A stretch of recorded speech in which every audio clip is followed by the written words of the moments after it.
E o governador de São Paulo, Tarcísio de Freitas, fixou neste domingo o salário mínimo do estado em R$ 1.550. A repórter Letícia Miyamoto volta com a gente, ela tem os detalhes. Letícia, por enquanto esse é apenas um projeto de lei, é isso?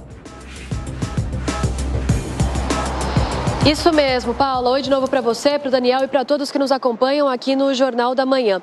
O projeto de lei será levado pessoalmente pelo governador à Assembleia Legislativa nesta próxima terça-feira. Caso o novo piso de R$ 1.550, como você disse, seja aprovado pelos deputados, valerá para todos os trabalhadores e esse aumento pode significar aí uma alta de até 20,7%.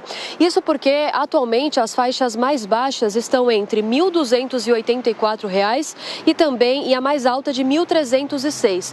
Caso aprovado esse reajuste, para a mais baixa será de 20,7% esse aumento e para a mais alta de R$ 1.306 de 18,7%. Em qualquer hipótese, esse reajuste representa um valor a mais alto do que a inflação acumulada nos últimos 12 meses, que foi de 4,65%. Além disso, é superior ao aumento concedido no ano passado, que foi de 10,3%. Além disso, vale destacar também que este reajuste paulista, esse projeto de lei de reajuste paulista, é maior do que o reajuste federal, que já foi confirmado pelo presidente Luiz Inácio, o presidente Lula, de 8,9%. Inclusive, a expectativa é que durante um evento dos sindicatos trabalhistas ainda hoje, ele faça também uma menção a esse reajuste, um anúncio formal desse valor, que o salário mínimo então passa aí a 1.320. Paula. Informações desse aumento do salário mínimo, Letícia Miyamoto. E em pronunciamento neste domingo, o presidente Lula confirmou as recentes medidas anunciadas por seu governo de reajuste do salário mínimo e também a ampliação da faixa de isenção do imposto de renda. O salário passará de R$ 1.302 para R$ 1.320, um reajuste de 1,38%. Agora, a faixa de isenção do imposto de renda vai aumentar de forma gradativa até chegar a R$ 5.000 em 2026. Lula prometeu assinar o decreto neste 1º de maio, Dia do Trabalhador. Então, sobre esses assuntos, nós vamos conversar a partir de agora com a economista Ariane Benedito, a quem agradecemos demais pela participação. Ariane, seja muito bem-vinda à programação aqui da Jovem Pan News. Bom dia, Daniel. Bom dia a todos. Um prazer estar aqui com vocês. Perfeito. Ariane, para começar, queria, claro, sua análise e sua avaliação acerca desse anúncio do governo federal, medidas que já vinham sendo especuladas, aumento do salário mínimo, um aumento de R$ 18, também a ampliação da faixa de isenção para quem ganha até 2 salários mínimos e a promessa também de um aumento gradativo para quem ganha até R$ 5.000, mas isso vai se dar de forma progressiva até o ano de 2026. A população brasileira tem o que comemorar? São medidas que ficam aquém do que se esperava? Deve comemorar, acho que todo ganho nesse momento é muito válido, né? A gente já está com muitos anos, né, sem o salário mínimo ser reajustado acima da inflação. Com certeza isso é muito prejudicial, principalmente para a classe mais baixa da nossa população, classe essa que também acaba sendo mais prejudicada nesse cenário inflacionário, né? Essa luta contra a inflação que a gente já passa ali desde a pandemia, né?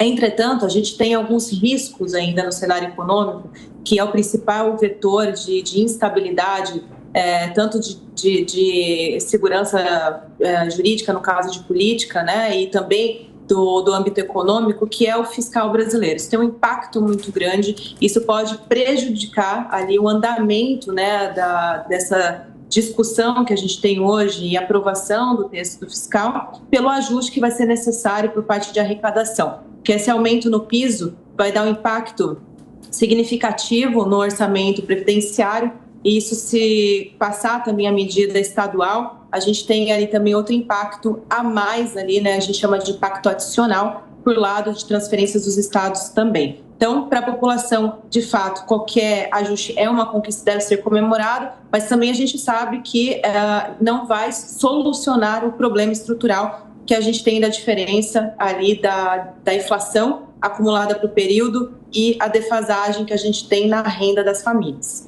É isso aí, Ariane. A gente quer ouvir um pouco mais de você sobre os impactos deste aumento nas contas públicas. Deve gerar aí um rombo, algo muito exacerbado?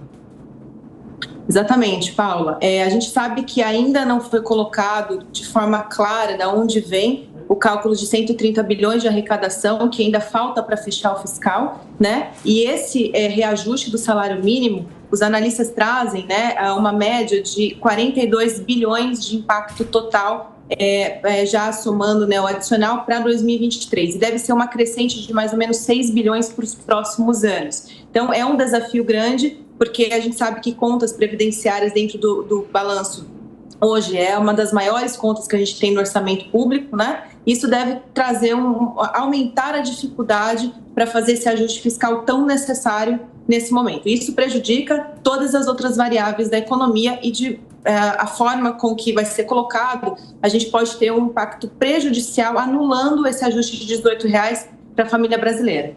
O pacote de bondades anunciado pelo governo Lula em destaque nessa entrevista com Ariane Benedito, economista. Agora a sua pergunta, Luiz Felipe Dávila. Ariane, muito bom dia. Além do salário mínimo, nós tivemos outras bondades anunciadas que terão enorme impacto nas contas públicas. Por exemplo, um aumento de 9% do reajuste dos servidores públicos. Nós temos aí o piso da enfermagem.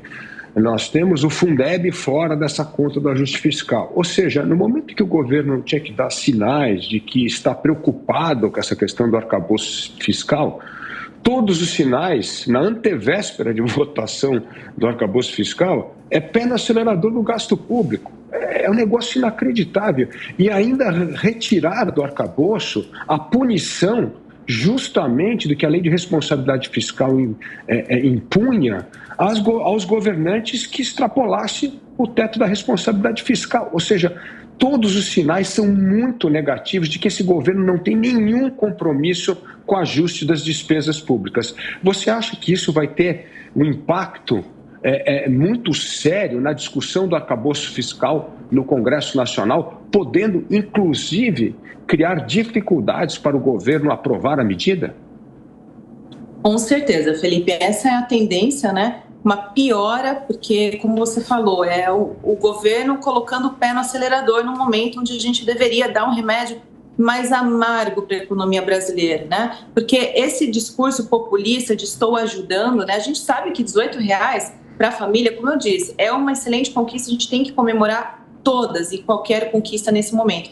Mas você não está curando a doença da economia brasileira, você está dando um remedinho para passar dor de cabeça. Isso vai voltar lá na frente pior, né? A gente precisa, num momento de instabilidade econômica, ser um pouco mais agressivo na parte estrutural, para que a gente passe o ciclo de estabilidade mais rápido, né? O governo está querendo colocar de forma gradual essa recuperação e no longo prazo isso é mais prejudicial e a gente pode ter problemas maiores, como a gente já viu anteriormente em outras posições do governo atual, né? Para a nossa economia. Então você está tirando a dor, mas você não está curando a doença, e a doença nesse momento é o cenário inflacionário que pega a parcela menos favorecida da nossa população, infelizmente. Pois é, Ariane, ainda na esteira dessas informações, tem um levantamento que foi feito por um economista que ele projeta que a ampliação da faixa de isenção do imposto de renda para quem ganha até R$5.000 poderia trazer uma renúncia fiscal que iria variar entre os 110 bilhões para 173 bilhões de reais de forma anual, por ano. Naturalmente, o governo precisaria recompor a sua arrecadação de outra forma. Então, daqui a pouco a gente vai trazer ela. A gente perdeu o contato com a Ariane Benedito, economista. Estamos tratando do pacote de bondades anunciado pelo governo Lula no dia de ontem. Daqui a pouco ela volta, então, trazendo as notícias e as informações e as suas análises em relação a essa situação. Aumento do salário mínimo, também ampliação da faixa de isenção para as pessoas que ganham até 2 salários mínimos, e vamos tratar também dessa questão que envolve, viu, Luiz Felipe Dávila? Queria, enquanto a gente reconecta com a nossa convidada, trazer essa informação para as pessoas que nos acompanham, porque a maior parte da população brasileira, se nós analisarmos, ganha justamente até R$5 mil. Quando o governo diz que vai ampliar a faixa de isenção para essas pessoas de forma escalonada, estamos falando de uma renúncia fiscal que pode beirar aí os R$200 bilhões por ano. Para recompor as receitas, o que a gente pode esperar? Aumento de impostos? Esse é o cenário? Daniel, é isso que o governo vem fazendo, é aumentar a arrecadação em vez de cortar a despesa. Então, se quisermos manter a renúncia fiscal para as pessoas que ganham até R$5 mil, se quisermos o aumento do salário mínimo, essa é uma escolha do governo. Agora, ele tem que dizer de onde é que ele vai cortar a despesa para fazer isso. Onde é que nós vamos cortar a despesa? Cadê os super salários dos funcionários públicos? Só os super salários de juízes, principalmente do judiciário nesse país, Daniel, custa aos cofres públicos 2,5 bilhões por ano. Por que não vota isso? Por que não dá um sinal claro de que nós vamos cortar a despesa? Então, assim, um governo, eu disse isso, aqui é que nem o nosso orçamento doméstico. Você precisa cortar a despesa para equilibrar as contas de casa. Se você continuar botando o pé no acelerador, não, mas nós precisamos gastar aqui, comprar a nova geladeira, comprar um novo carro, o que vai acontecer? Vai aumentar o seu endividamento. É o que está acontecendo no Brasil. O Brasil está gastando mais do que ganha, do que arrecada. Então, o que o Brasil precisa fazer? Cortar a despesa para adequar o tamanho da despesa do Estado ao que nós arrecadamos. Agora, não dá para arrecadar mais imposto de renda. Esse é o ponto fundamental. O Brasil tem uma das cargas tributárias mais elevadas do mundo. Nós arrecadamos quase 40% do PIB brasileiro. E para que a gente gasta tanto dinheiro se o serviço público é de péssima qualidade? Na educação, na saúde, na segurança pública. Ou seja, é dinheiro mal gasto. Então, nós precisamos, sim, frear a despesa pública, aumentar a eficiência do gasto e não fazer o que esse governo vem fazendo, que é aumentar a arrecadação de imposto. Nós trabalhamos 5 meses por ano para pagar imposto de renda, para sustentar parasita no Estado brasileiro. É preciso acabar com isso. Nós precisamos melhorar a eficiência do serviço público.